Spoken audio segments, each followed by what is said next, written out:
Paris 1911 अगस्त की वो एक ऐसी रात जो इतिहास के पन्नों में दर्ज होने वाली थी। आज हम सब लोग मोनालिसा को जानते हैं, दुनिया की सबसे मशहूर पेंटिंग है।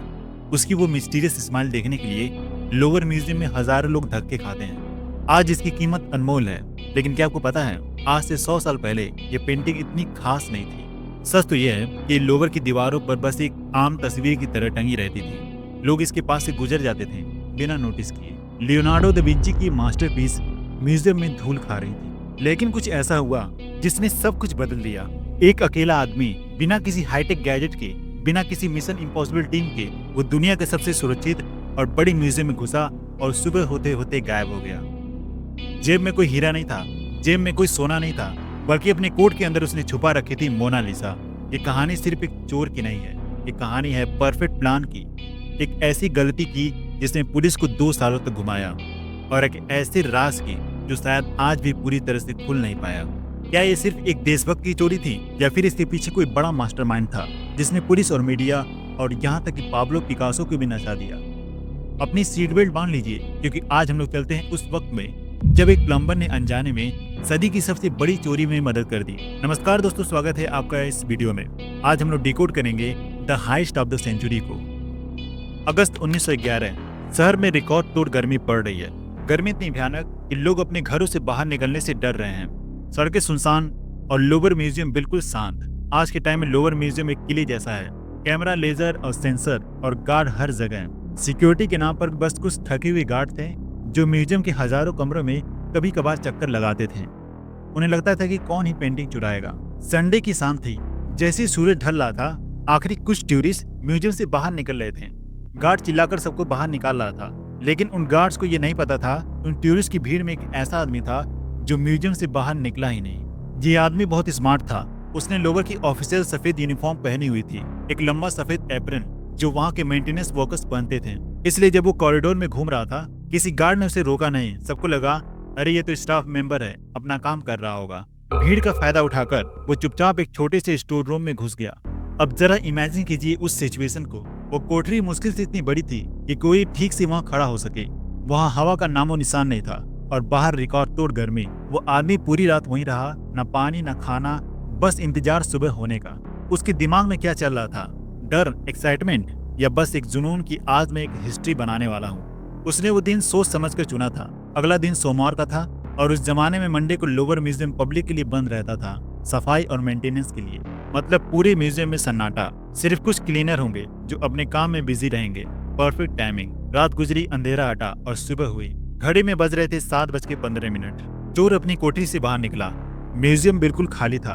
उसकी कदमों की आवाज हॉल में गूंज रही थी। वो तेजी से सैलून केयर रूम की तरफ बढ़ा और वहां उसके सामने थी मोनालिसा। जैसा मैंने कहा, उस वक्त मोनालिसा के लिए कोई अलग रूम नहीं था। वो बस दीवार पर 4 छोटे मोटे हुक पर टंगी थी, बाकी पेंटिंग के बीच। कोई अलार्म नहीं बजा, कोई लेजर लाइट क्रॉस नहीं हुई। यहाँ पर नोट करने वाली बात यह है कि चोर अकेला था। उसने बिना वक्त गंवाए पेंटिंग को पकड़ा, उसे ऊपर उठाया और हुक से निकाल लिया। मोनालिसा कैनवास पर नहीं बनी है, वो एक लकड़ी के फ्रेम पर बनी है और वो एक भारी ग्लास के अंदर बंद थी। वजन करीब 20 किलो था। वो पेंटिंग लेकर पास की सीढ़ी पर चला गया, एक सर्विस सीढ़ी जो एम्प्लॉयर इस्तेमाल करते थे। वहाँ अंधेरे में उसने अपनी जेब से एक स्क्रू ड्राइवर निकाला। उसने स्क्रू ड्राइवर से पेच खोले, भारी फ्रेम को वहीं सीढ़ियों पर फेंका और सिर्फ लकड़ी के पैनल को निकाला।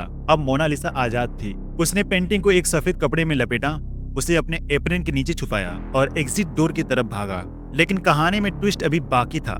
जैसे ही वो एग्जिट डोर की तरफ पहुंचा, दरवाजा लॉक था। उसने हैंडल घुमाया, धक्का दिया, लेकिन दरवाजा टस से मस नहीं हुआ। सोचिए उसकी हालत। हाथ में दुनिया की सबसे कीमती पेंटिंग, सामने बंद दरवाजा, और कभी भी कोई गार्ड आ सकता है। उसने स्क्रू ड्राइवर से लॉक खोलने की कोशिश की, हैंडल तोड़ने की कोशिश, लेकिन वो नाकाम रहा। तभी सीढ़ियों से किसी के आने की आवाज आई। अब यहाँ एंट्री होती है हमारे हीरो की या विलन की, जो भी कह लो। एक प्लम्बर जिसका नाम था सोवेट वहाँ से मेंटेनेंस के लिए आया था। अगर ये कोई हॉलीवुड मूवी होती तो प्लम्बर चोर को पकड़ लेता, पुलिस बुला लेता, लेकिन रियल लाइफ में क्या हुआ? सोवेट ने देखा कि एक आदमी दरवाजा खोलने की कोशिश कर रहा है। उसने सफेद कोट देखा और सोचा, अरे बेचारा, ये कोई लोवर का एम्प्लॉयर है जो अंदर फंस गया है। सोवेट ने कहा, रुको भाई, मैं मदद करता हूँ। प्लम्बर ने खुद अपने औजार से दरवाजा खोला और चोर के लिए रास्ता साफ कर दिया।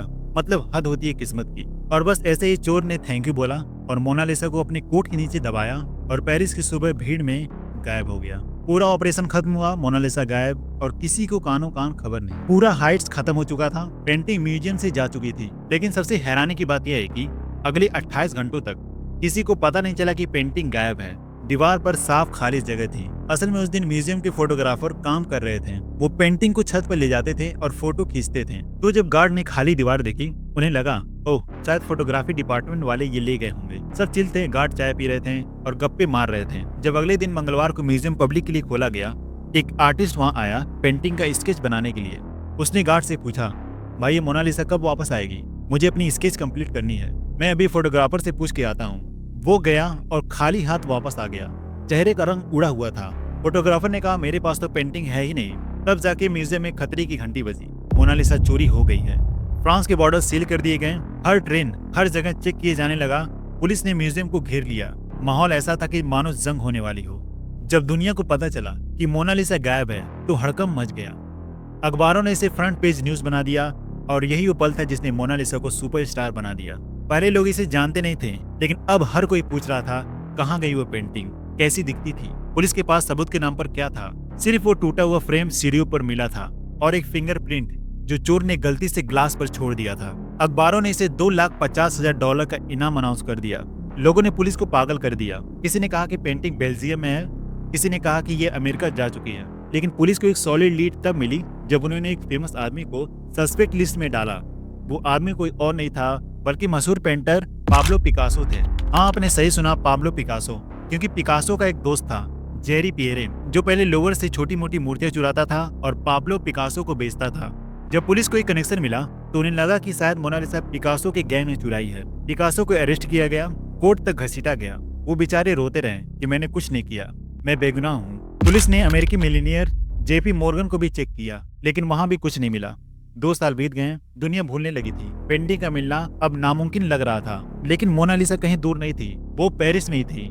लोवर से बस 2 मील दूर एक छोटे से सस्ते अपार्टमेंट में मिली वेंसेजू पेरुगिया से 29 साल का इटालियन हैंडीमैन। ये वही आदमी था जिसने उस रात चोरी की थी। और सबसे बड़ी विडंबना यह है कि ये वही आदमी था जिसने कुछ महीनों पहले लोवर में मोनालिसा के लिए वो प्रोटेक्टिव ग्लास केस बनाया था। इसलिए उसे म्यूजियम का कोना कोना और हर ब्लॉक के बारे में पता था। पेरुगिया कोई क्रिमिनल मास्टरमाइंड नहीं था, वो बस एक सिंपल आदमी था। उसका कहना था कि वो देशभक्ति कर रहा है। वो मानता था कि मोनालिसा इटली की है और नेपोलियन इसे चुरा कर फ्रांस लाया था।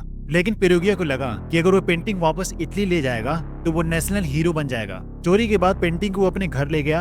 उसने अपने कमरे में एक लकड़ी का संदूक रखा था जिसमें कुछ छुपाने के लिए सीक्रेट जगह थी। उसने मोनालिसा को वहीं छुपा दिया।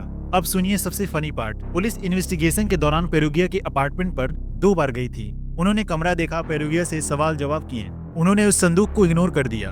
मोनालिसा वहीं थी, उनके नाक के नीचे बस कुछ इंच दूर। और वो फिंगरप्रिंट जो पुलिस को मिला था, पेरुगिया का क्रिमिनल रिकॉर्ड पहले से था और पुलिस के पास उसके फिंगरप्रिंट फाइल पर थे। लेकिन पुलिस के पास उसके दाएं हाथ के फिंगरप्रिंट थे और क्राइम सीन पर जो फिंगरप्रिंट मिला था वो बाएं हाथ का था। बस इस छोटी सी गलती ने उसे पकड़ने से बचा लिया। 2 साल तक मोनालिसा उस संदूक में बंद रही। पेरुगिया बेचैन हो रहा था।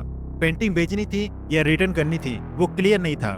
वो उसे बेच नहीं सकता था क्योंकि वो पेंटिंग काफी फेमस हो चुकी थी। जो भी उस पेंटिंग को खरीदता वो पकड़ा जाता। दिसंबर 1913 उसने फ्लोरेंस इटली की एक आर्ट डीलर अल्फ्रेडो गेरी को खत लिखा।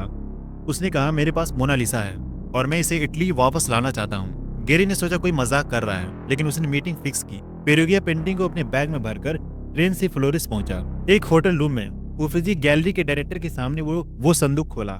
उन्होंने पुराने कपड़े हटाए, जूते हटाए और नीचे से निकली मोनालिसा। एक्सपर्ट्स के तो होश उड़ गए। पेंटिंग के पीछे वही स्टैम्प, वही क्रैक, ये असली थी। उन्होंने पेरुगिया को भरोसा दिया, आप चिंता मत कीजिए, हम इसे वेरीफाई करेंगे और आपको इनाम देंगे, आप यहीं रुकिए। पेरुगिया खुश था। उसे लगा कि वो इटली का हीरो बन गया है। लेकिन 1 घंटे बाद दरवाजे पर कोई इनाम देने नहीं आया, बल्कि पुलिस आई और उसे अरेस्ट कर लिया गया। पेरुगिया को लगा कि इटली के लोग उसे सर आंखों पर बैठाएंगे। हालांकि इटली में कुछ लोगों ने उसे पसंद किया, उसे देशभक्त माना, इसलिए कोर्ट ने उसे सिर्फ 7 महीनों की जेल की सजा दी। पेंटिंग पूरे इटली में घुमाया गया। फाइनली उसे वापस लोवर म्यूजियम में भेज दिया गया। कहानी यहाँ खत्म नहीं होती। चोर पकड़ा गया, पेंटिंग वापस मिल गई, हैप्पी एंडिंग, सही है ना? लेकिन 1932 में एक जर्नलिस्ट कार्ल डेकेट ने एक ऐसी स्टोरी पब्लिश की जिसने सबके होश उड़ा दिए। यह स्टोरी थी एडवर्डो डे वॉल्फियानो के बारे में। वॉल्फियानो एक इंटरनेशनल ठग था। एक थ्योरी ये कहती है कि पेरुगिया बस एक प्यादा था, असली दिमाग वोल्फियानो का था। इस थ्योरी के हिसाब से वोल्फियानो ने चोरी से पहले मोनालिसा की 6 परफेक्ट कॉपी बना ली थी। उसका प्लान था पेंटिंग को बेचना नहीं, उसका प्लान था मोनालिसा को गायब करना। जैसे ही न्यूज आई कि मोनालिसा चोरी हो गई, वोल्फियानो ने वो 6 नकली पेंटिंग अमेरिका के 6 मिलियनियर्स को बेच दी। ये लो, ये असली चोरी हुई मोनालिसा है, किसी को बताना मत। हर खरीदार को लगा कि उनके पास असली पेंटिंग है, इसीलिए वो किसी को बता भी नहीं सकते थे। वोल्फियानो ने इस स्कैम में $90 मिलियन कमाए और असली मोनालिसा वो बेचारे पेरुगिया के पास उस संदूक में सड़ती रही। वोल्फियानो को कभी असली पेंटिंग चाहिए ही नहीं थी, उसका काम तो बस खबर से हो गया था। आज मोनालिसा बुलेट प्रूफ ग्लास के पीछे है, हजारों कैमरे उस पर नजर रखते हैं। लेकिन विडंबना यह है कि इस चोरी से पहले मोनालिसा सिर्फ एक अच्छी पेंटिंग थी। इस चोरी ने, उन खबर की हेडलाइन ने और उस 2 साल की मिस्ट्री ने इसे दुनिया की सबसे फेमस पेंटिंग बना दिया। पेरुगिया चाहता था कि ये पेंटिंग वापस इटली चली जाए, लेकिन उसने अनजाने में इसे फ्रांस का बड़ा आइकन बना दिया। कभी कभी गलतियां ही इतिहास बना देती हैं। तो दोस्तों, ये कहानी दुनिया की सबसे बड़ी आर्ट हाइस्ट की। आपको क्या लगता है कि वोल्फियानो की स्टोरी सच है या बस एक अफवाह? और अगर आपको मौका मिले तो आप लोवर से क्या चुराएंगे? मजाक कर रहा हूँ, पुलिस को मत बुलाना। कमेंट करके जरूर बताएं। मैं मिलता हूँ आपसे अगले वीडियो में, तब तक के लिए स्टे क्यूरियस।